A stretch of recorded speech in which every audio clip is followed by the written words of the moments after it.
Hello everyone, मैं पूजा स्वागत करती हूँ आपका आपके अपने YouTube channel the exam tutor में। फ्रेंड्स, आज के इस वीडियो में हम कवर करने वाले हैं आरआरबी एनटीपीसी के लिए जीके जीएस के कुछ मोस्ट इंपॉर्टेंट मिसलेनियस क्वेश्चंस को। और मिसलेनियस क्वेश्चन का ये जो प्रैक्टिस सेट होगा ये आपकी प्रिपरेशन को बूस्ट करने में आपको 100% हेल्प करेगा, क्योंकि इस वीडियो में जितने भी क्वेश्चन लिए गए हैं वो सभी सिलेक्टेड और इम्पोर्टेंट हैं। इस वीडियो में वही क्वेश्चन लिए गए हैं जो कि अलग अलग एग्जाम्स में प्रीवियस ईयर में पूछे गए हैं। तो अगर आप कोई भी ऐसे एग्जाम की तैयारी करती हैं जिसमें जीएस पोर्शन एक सिग्निफिकेंट रोल प्ले करता है तो ये वीडियो आपके लिए काफ़ी हेल्पफुल रहने वाला है। तो वीडियो में एंड तक ज़रूर बने रहिएगा। तो चलिए बिना देरी करते हुए बढ़ते हैं अपने क्वेश्चंस की ओर, जिसमें हमारा फर्स्ट क्वेश्चन है, in which of the following periods was the standing statue of Buddha made. Buddha की खड़ी प्रतिमा निम्नलिखित में से किस काल में बनाई गई है। तो देखिए फ्रेंड्स, बुद्ध की खड़ी प्रतिमा जो है किस काल में बनाई गई है, तो ये बनाई गई है कुषाण काल में। किसमें? कुषाण काल में जो है बुद्ध की खड़ी प्रतिमा का निर्माण किया गया है। और ये किस कला में बनाई गई है, तो ये बनाई गई है गांधार कला में, गांधार कला में और मथुरा कला में।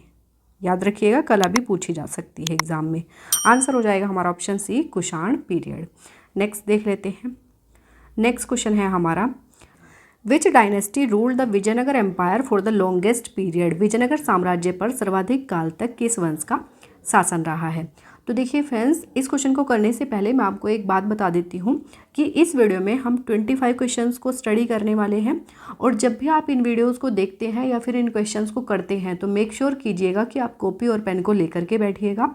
और कोई भी क्वेश्चन हो, मेरा आंसर बताने से पहले आप कॉपी में अपना आंसर मार्क कीजिएगा और देखिएगा कि इन 25 क्वेश्चंस में से आपके कितने क्वेश्चन सही हुए हैं। इस तरह से आपकी जो तैयारी है, आपकी जो प्रिपरेशन है, आप उसको एक बेहतर ढंग से एनालाइज कर पाएंगे। और लास्ट में मुझे कमेंट बॉक्स में कमेंट करके ज़रूर बताइएगा कि इन 25 क्वेश्चंस में से आपके कितने क्वेश्चन सही हुए हैं। इस वीडियो के लास्ट में मैंने आपके लिए एक क्वेश्चन भी रखा है जो कि क्वेश्चन ऑफ द डे होगा, और उस क्वेश्चन का आंसर भी आपको कमेंट बॉक्स में कमेंट करके देना है। तो अब हम बढ़ते हैं अपने क्वेश्चन की तरफ। पूछा है, विजयनगर साम्राज्य पर सर्वाधिक काल तक किस वंश का शासन रहा है। तो देखिए फ्रेंड्स, विजयनगर एम्पायर या फिर विजयनगर साम्राज्य, इसकी स्थापना किसके द्वारा की गई थी। तो इसकी स्थापना जो है हरिहर प्रथम और बुक्का ने की थी। किसने? हरिहर प्रथम और बुक्का के द्वारा जो है विजयनगर साम्राज्य की स्थापना हुई थी। अब देखिए, विजयनगर साम्राज्य का जो पहला वंश था ये था संगम वंश। कौन था? संगम वंश, जिसने सबसे ज़्यादा समय तक जो है इस पर शासन किया था। 1336 से 1485 तक जो है संगम वंश का शासन रहा है विजयनगर साम्राज्य पर। उसके बाद बात आती है सलुव वंश की। सलुव वंश की इसका जो शासनकाल रहा है ये रहा है 1485 से 1505 ईस्वी तक। नेक्स्ट है तुलुव वंश। तुलुव वंश, इसका जो शासनकाल रहा है ये रहा है 1505 से 1570 ईस्वी तक। उसके बाद बात आती है अराविड वंश की। किसकी? अराविड वंश की। और इसमें इसका जो शासनकाल रहा है ये रहा है 1570 से 1672 ईस्वी तक। तो ये थे विजयनगर साम्राज्य के कुछ वंश, जिसमें सबसे पहला वंश है संगम वंश, जिसने सबसे ज़्यादा समय तक जो है विजयनगर साम्राज्य पर शासन किया है। और जो अंतिम वंश था ये था अराविड वंश, जिसका जो शासनकाल है ये 1570 से 1672 ईस्वी तक। तो याद रखिएगा, सर्वाधिक काल तक किस वंश का शासन रहा है विजयनगर साम्राज्य पर। आंसर हो जाएगा संगम वंश। Option B will be the right answer. Next देख लेते हैं। Next question is, which of the following is not an ore of iron. निम्नलिखित में से कौन लोहे का अयस्क नहीं है। तो देखिए फ्रेंड्स, इस क्वेश्चन का आंसर करने के लिए आपको पता होना चाहिए कि लोहे के अयस्क कौन कौन से होते हैं। तो देखिए, मैं आपको बता देती हूँ कि लोहे के अयस्क कौन कौन से हैं। तो हेमेटाइट, मैग्नेटाइट, लिमोलाइट और सिडेराइट। ये क्या है? ये कुछ प्रमुख लोहे के अयस्क हैं। अब देखिए, ऑप्शन देख लेते हैं। ऑप्शन में दिया है हेमेटाइट, मैग्नेटाइट और सिडेराइट। ये तीनों क्या है? ये लोहे के अयस्क हैं। लेकिन मेलेकाइट जो है ये लोहे का अयस्क नहीं है। ये किसका अयस्क है? तो ये कॉपर का यानी कि तांबे का अयस्क है मेलेकाइट। आंसर यही हो जाएगा हमारा ऑप्शन डी, मेलेकाइट। नेक्स्ट देख लेते हैं। Next question is, DNA chains are bound by. DNA की श्रृंखलाएं बंधी होती हैं। तो देखिए फ्रेंड्स, इसमें पूछा है कि जो डीएनए की 2 स्ट्रैंड्स होती हैं वो कैसे बाउंडेड होते हैं। तो देखिए जो डीएनए की स्ट्रक्चर है वो कुछ इस तरीके से होती है, ऐसी कुछ जो है डीएनए की स्ट्रक्चर होती है। इसमें यहाँ पर क्या होते हैं, नाइट्रोजिनस बेसिस होते हैं। क्या होते हैं, नाइट्रोजिनस बेसिस होते हैं, और ये एक बॉन्ड के द्वारा जो है जुड़े रहते हैं इस तरीके से। ये जो दोनों चेन हैं ये आपस में इस तरीके से जुड़ी रहती है। तो यही पूछा है कि ये किस बॉन्ड के द्वारा जो है जुड़ी रहती है। तो ये जुड़ी रहती है हाइड्रोजन बॉन्ड के द्वारा। किसके द्वारा, हाइड्रोजन बॉन्ड के द्वारा जो है डीएनए की जो चेन्स हैं वो बाउंडेड रहती हैं। आंसर हो जाएगा हमारा option D, hydrogen bond. Next question is which is the oldest stock exchange in Asia. Asia का सबसे पुराना शेयर बाजार कौन सा है। तो एशिया का सबसे पुराना बाजार है Bombay stock exchange. Bombay stock exchange जो है ये एशिया का सबसे पुराना शेयर बाजार है। इसको BSE भी कहा जाता है, यानी कि बॉम्बे स्टॉक एक्सचेंज। इसकी स्थापना कब हुई थी, तो 1875 में जो है इसकी स्थापना हुई थी। और कहाँ पर हुई थी, तो मुंबई महाराष्ट्र में हुई थी, जैसा कि इसके नाम से भी पता चलता है, बॉम्बे स्टॉक एक्सचेंज। सो इसका आंसर हो जाएगा हमारा ऑप्शन डी।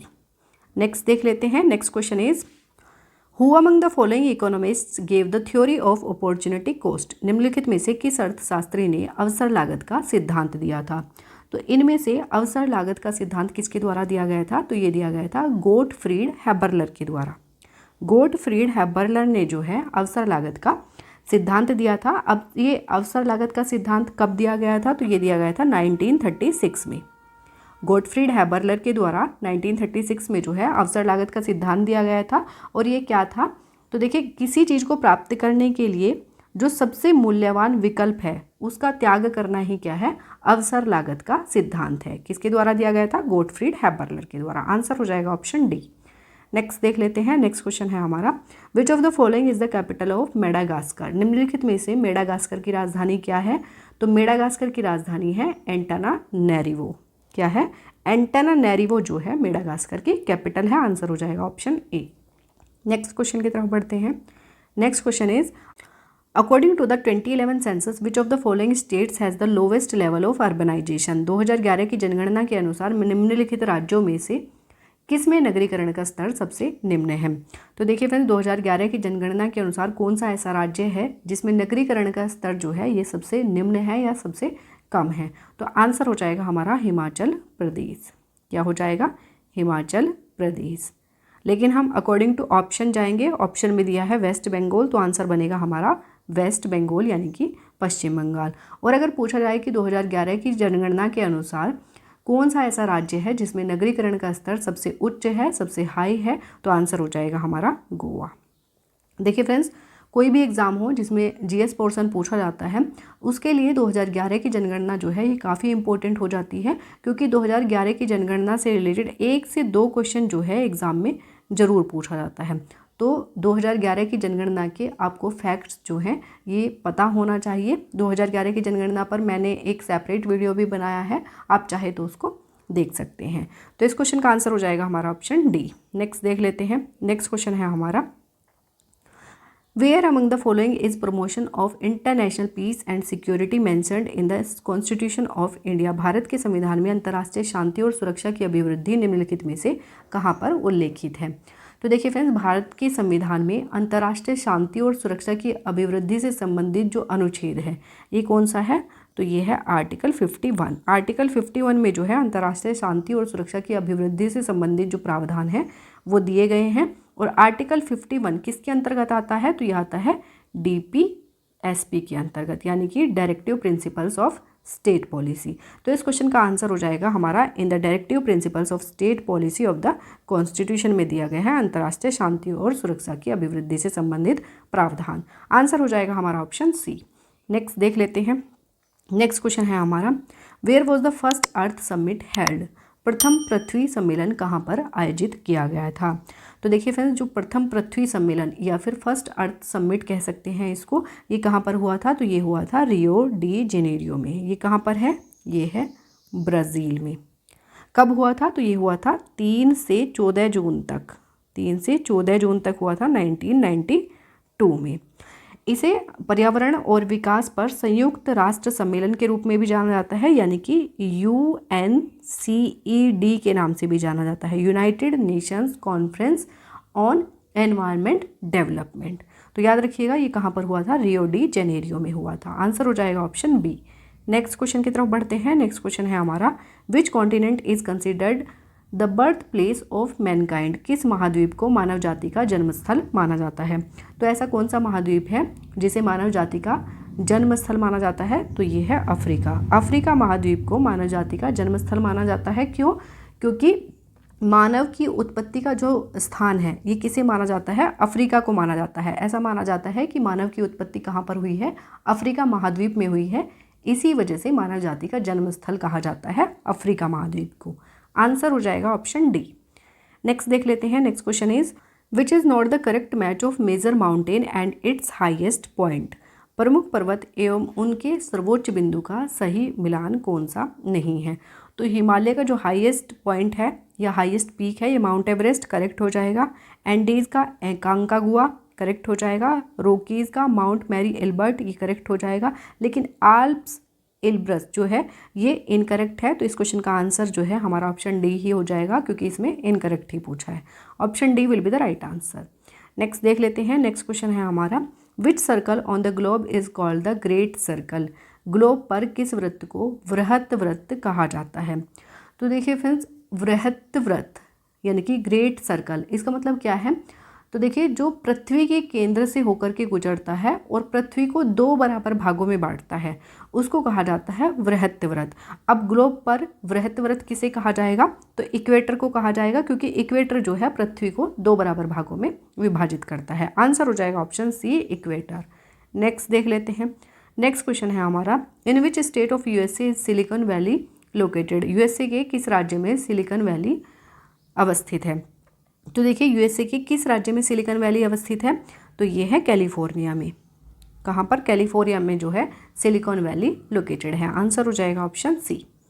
नेक्स्ट देख लेते हैं। नेक्स्ट क्वेश्चन है हमारा, how are the electromagnetic waves produced. Electromagnetic तरंगे कैसे बनती हैं। तो देखिए फ्रेंड्स, इलेक्ट्रोमैग्नेटिक तरंगे कैसे बनती हैं, तो ये फोटोन की स्पीड के कारण जो है इलेक्ट्रोमैग्नेटिक तरंगों का निर्माण होता है। आंसर हो जाएगा due to the speed of photon. अब देखिए फ्रेंड्स, इलेक्ट्रोमैग्नेटिक जो वेव्स होती हैं ये कौन कौन सी होती हैं। तो देखिए, रेडियो वेव्स ये कैसी वेव्स हैं, इलेक्ट्रोमैग्नेटिक वेव्स हैं। माइक्रोवेव्स जो हैं ये भी कैसी हैं, ये भी इलेक्ट्रोमैग्नेटिक हैं। विजिबल लाइट ये भी कैसी हैं, ये भी इलेक्ट्रोमैग्नेटिक वेव्स हैं। अल्ट्रावायलेट वेव्स, जो अल्ट्रावायलेट रेज होती हैं ये भी क्या है, ये इलेक्ट्रोमैग्नेटिक वेव्स हैं। एक्सरेज, गामा रेज ये सब क्या है, ये सब इलेक्ट्रोमैग्नेटिक वेव्स हैं। इसमें लिख लीजिएगा इंफ्रारेड। एग्जाम में क्वेश्चन पूछा जाता है इंफ्रारेड जो रेज हैं ये कैसी रेज हैं, तो ये इलेक्ट्रोमैग्नेटिक रेज हैं। याद रखिएगा, आंसर हो जाएगा option A, due to the speed of photon. Next देख लेते हैं। नेक्स्ट क्वेश्चन है हमारा, when did the treaty of Sangola took place. Sangola की संधि कब हुई थी। तो देखिए फ्रेंड्स, संगोला की संधि क्या थी। तो जो छत्रपति राम राजा थे वो उस समय अल्पवयस्क थे और उनकी अयोग्यता के कारण जो पेशवा को मराठा साम्राज्य की सारी शक्तियाँ दे दी गई थी और जो शासकीय केंद्र था ये सतारा से पुणे ट्रांसफ़र कर दिया गया था। तो ये थी संगोला की संधि। और ये कब हुई थी, तो ये हुई थी 1750 ईस्वी में। आंसर हो जाएगा ऑप्शन सी, 1750। नेक्स्ट क्वेश्चन है हमारा, what is the maximum period for which president's rule can remain in force in A state. किसी राज्य में अधिकतम कितने समय अवधि तक राष्ट्रपति शासन लागू रह सकता है।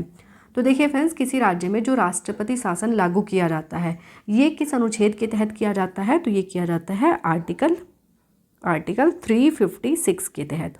आर्टिकल 356 के तहत जो है किसी भी राज्य में राष्ट्रपति शासन लागू किया जाता है और शुरू में इसे 6 महीने के लिए लागू किया जाता है और बाद में संसद की मंजूरी से हर 6 महीने में इसको बढ़ाया जा सकता है। मैक्सिमम कितने दिनों तक लागू रह सकता है, तो ये 3 साल तक। आंसर हो जाएगा हमारा ऑप्शन सी, 3 ईयर्स तक जो है मैक्सिमम राष्ट्रपति शासन लागू किया जा सकता है। आंसर हो जाएगा ऑप्शन सी।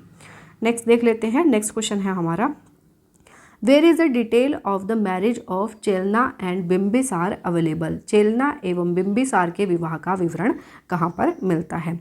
तो देखिए फ्रेंड्स, जो बिम्बिसार था, बिम्बिसार जो है ये हर्यक वंश का एक शासक था और ये 543 ईसा पूर्व से 491 ईसा पूर्व तक इसने जो है मगध पर शासन किया था और इन्होंने, बिम्बिसार ने वैशाली की लिच्छवी राजकुमारी चेलना के साथ विवाह किया था, जो वैशाली के जैन राजा चेटक की बेटी थी। अब देखिए फ्रेंड्स, जो बिम्बिसार था इसने कई विवाह किए थे और इसका विवाह करने का जो मेन मकसद था ये क्या था, तो ये मैत्रीपूर्ण संबंध बनाता था और ये अपने साम्राज्य का विस्तार करता था। तो विवाहों के माध्यम से इसने अपने साम्राज्य का विस्तार किया था। इसके पुत्र का नाम क्या था, तो अजातशत्रु। याद रखिएगा, अजातशत्रु जो है किसका पुत्र था, बिम्बिसार का था। इसमें क्वेश्चन में पूछा है चेलना और बिम्बिसार के विवाह का विवरण जो है ये कहाँ पर मिलता है, तो ये मिलता है ललित विस्तार में। किसमें, ललित विस्तार में जो है चेलना और बिम्बिसार के विवाह का विवरण मिलता है। आंसर हो जाएगा ऑप्शन सी। नेक्स्ट देख लेते हैं। नेक्स्ट क्वेश्चन है हमारा, the only Buddhist conference which was not organised in Bihar. एकमात्र बौद्ध सभा जिसका आयोजन बिहार में नहीं किया गया था। तो देखिए फ्रेंड्स, बौद्ध सभाएं कितनी हुई हैं, तो 4 बौद्ध सभाएं हुई हैं। इसमें पूछा है कौन सी ऐसी बौद्ध सभा थी जिसका आयोजन बिहार में नहीं किया गया था। तो देखिए फ्रेंड्स, जो पहली बौद्ध सभा थी इसका आयोजन कहाँ पर किया गया था, तो राजगृह में जो है पहली बौद्ध सभा आयोजित की गई थी। दूसरी बौद्ध सभा कहाँ पर आयोजित की गई थी, तो वैशाली में की गई थी। तीसरी की गई थी पाटलिपुत्र में, जो कि ये तीनों किस में है, ये बिहार में पड़ते हैं। और चौथी जो बौद्ध संगीति थी ये कहाँ पर हुई थी, तो ये हुई थी कश्मीर में। कहाँ पर, कश्मीर के कुंडलवन में जो है चौथी बौद्ध सभा का आयोजन किया गया था। तो इसमें पूछा है एकमात्र बौद्ध सभा जिसका आयोजन बिहार में नहीं किया गया, तो आंसर हो जाएगा चौथी बौद्ध सभा। Option D will be the right answer. Next देख लेते हैं। नेक्स्ट क्वेश्चन है हमारा, where was the first Jain Mahasabha organised. प्रथम जैन महासभा का आयोजन कहाँ किया गया था। तो देखिए फ्रेंड्स, प्रथम जैन महासभा का आयोजन जो है ये कब किया गया था, तो देखिए 300 ईसा पूर्व में जो है प्रथम जैन महासभा का आयोजन किया गया था। और कहाँ पर किया गया था, तो बिहार के पाटलिपुत्र में, जिसको अभी पटना के नाम से जाना जाता है। पाटलिपुत्र में जो है प्रथम जैन महासभा का आयोजन किया गया था। आंसर हो जाएगा हमारा ऑप्शन बी। नेक्स्ट देख लेते हैं। नेक्स्ट क्वेश्चन है हमारा, the rulers of which dynasty started the practice of granting land to Brahmins and Buddhist monks. किस वंश के शासकों ने ब्राह्मणों एवं बौद्ध भिक्षुओं को भूमि अनुदान देने की प्रथा प्रारंभ की थी। तो किस वंश के शासकों ने ब्राह्मणों एवं बौद्ध भिक्षुओं को भूमि अनुदान देने की प्रथा प्रारंभ की थी, तो ये की थी सातवाहन वंश ने, सातवाहन डायनेस्टी। आंसर हो जाएगा ऑप्शन सी। नेक्स्ट देख लेते हैं। नेक्स्ट क्वेश्चन है हमारा, the molecular formula of alkyne is. Alkyne का आणविक सूत्र क्या होता है। तो देखिए फ्रेंड्स, एल्काइन का जो फॉर्मूला होता है ये होता है CnH2n-2। CnH2n-2 जो है ये एल्काइन का फॉर्मूला है। किसका, एल्काइन का फॉर्मूला है। CnH2n+2 जो है ये किसका है, ये है एल्केन का फॉर्मूला। CnH2n की अगर हम बात करें तो ये किसका है, तो ये है एल्कीन का फॉर्मूला। तो याद रखिएगा इस क्वेश्चन का आंसर हो जाएगा ऑप्शन सी। CnH2n-2 जो है ये किसका फॉर्मूला है, ये है एल्काइन का। नेक्स्ट देख लेते हैं। नेक्स्ट क्वेश्चन है हमारा, in which stage of cell division are chromosomes clearly visible. कोशिका विभाजन के किस अवस्था में क्रोमोसोम स्पष्ट दिखाई देते हैं। तो देखिए फ्रेंड्स, जो सेल डिवीजन होता है, सेल डिवीजन 2 टाइप्स का होता है, माइटोसिस और मियोसिस। तो इसमें पूछा है सेल डिवीजन की किस अवस्था में जो क्रोमोसोम्स हैं वो स्पष्ट दिखाई देते हैं, क्लियरली विजिबल होते हैं। तो जो कोशिका विभाजन की मिडिल स्टेज होती है, मिडिल स्टेज में जो क्रोमोसोम्स होते हैं वो क्लियरली विजिबल होते हैं और उनको एनालाइज किया जा सकता है मिडिल स्टेज में। आंसर हो जाएगा हमारा ऑप्शन बी। नेक्स्ट देख लेते हैं। नेक्स्ट क्वेश्चन है हमारा, in which continent is the Patagonia desert located. Patagonia मरुस्थल किस महादेश में अवस्थित है। तो देखिए पेंटागोनिया जो मरुस्थल है ये कहाँ पर है, ये है साउथ अमेरिका में। साउथ अमेरिका के